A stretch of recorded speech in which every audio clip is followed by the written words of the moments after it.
Elijah and the fire from heaven. For years, the land of Israel has known no rain. The people were hungry because they had turned from the Lord.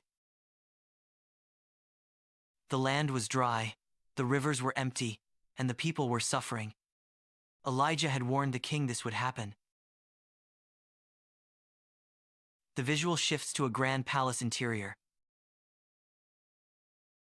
King Ahab sat on his throne, frustrated by the drought. Elijah stood firmly before the king. "You have troubled Israel," the king accused.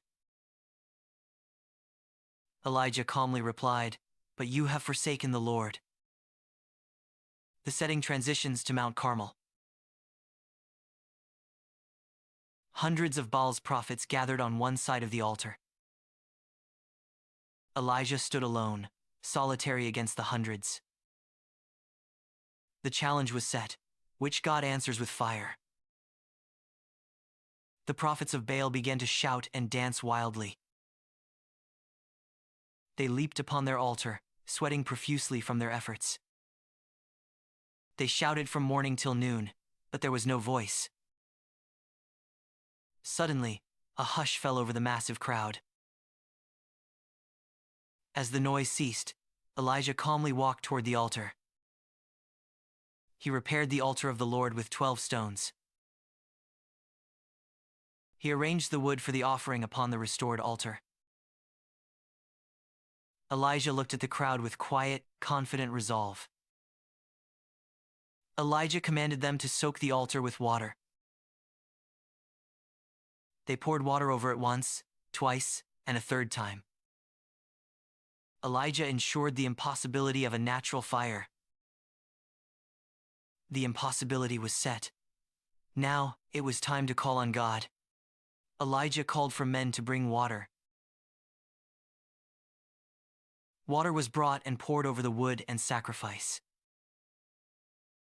They poured water over it once, twice, 3 times.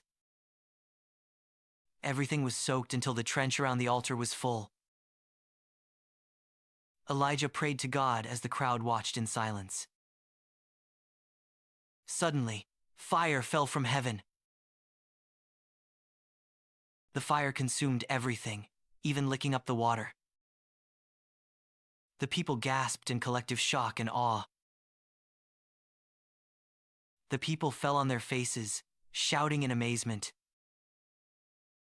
"The Lord, He is God!